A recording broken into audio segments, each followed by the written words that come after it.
Ini kisah para pejabat yang merendahkan dirinya, yang menghamba harta benda dan menjadikan negara dan rakyat sebagai sapi perah belaka. Saat kita semua menahan diri untuk melakukan ini dan itu, yalah beberapa politikus dan pejabat kita malah tetap bernafsu untuk nodong sana-sini, ngutil sana-sini. Saat kita semua mencoba bertahan di tengah badai, jungkir balik melanjutkan hidup saat semuanya begitu sulit, para politikus dan pejabat juga tetap berakrobat dengan anggaran. Entah berapa ratus ribu orang yang sudah di PHK, yang usahanya bangkrut, yang penghasilannya merosot. Tapi itu tak mengurangi nafsu para pejabat rakus yang tidak punya harga diri. Menteri Kelautan dan Perikanan bersama beberapa staf khusus dan pejabat kementerian meminta cashback dari setiap benih lobster yang diekspor. Mereka memakai uangnya untuk berbelanja barang-barang mewah persis ketika kebanyakan dari kita sedang mati-matian bertahan memenuhi kebutuhan-kebutuhan pokok.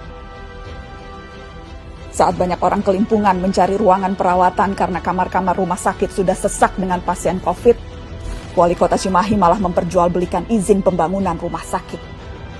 Dan yang lebih gila lagi, para pejabat Kementerian Sosial berikut dengan menterinya sekaligus malah menodong para vendor dengan uang cashback. Mereka meminta Rp10.000 dari setiap paket bantuan sosial. Paket senilai Rp300.000 untuk meringankan beban hidup rakyat. Tega-teganya dipotong untuk dinikmati sendiri. Dan itu dilakukan oleh mereka yang disumpah untuk membantu rakyat bisa bernapas lebih mudah di tengah himpitan hidup. Inilah arti kebejatan yang sesungguhnya. Ampun ya Allah. Sejak awal, dana triliunan rupiah yang digelontorkan dalam bentuk bantuan sosial memang rentan diselewengkan.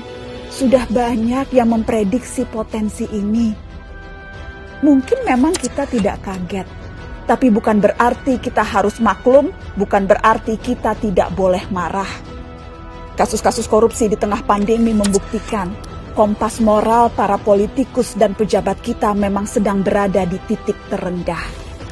Bahkan pandemi yang membunuh banyak orang, menyengsarakan banyak orang, tak membuat para pelaku menahan diri dari hasrat memperkaya diri sendiri. Pandemi justru menjadi peluang untuk menggarong lebih banyak. Kegentingan dan kedaruratan justru jadi ruang baru untuk bertindak lebih brutal, lebih banal, lebih ugal-ugalan, dan lebih tidak tahu malu. Publik, kita semua justru dibebani pekerjaan tambahan.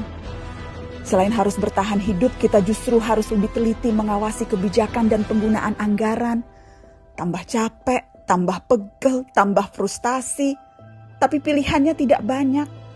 Semakin kita apatis, semakin senang mereka menggasak uang negara. Pandemi terbukti melahirkan kebiasaan-kebiasaan baru. Kecuali perilaku para politikus dan pejabat kita. Inilah kenyataannya, sudah sebegitu bangkrutnya moral mereka. Memang kita tidak kaget, tapi sangat wajar dan sangat pantas untuk kita marah.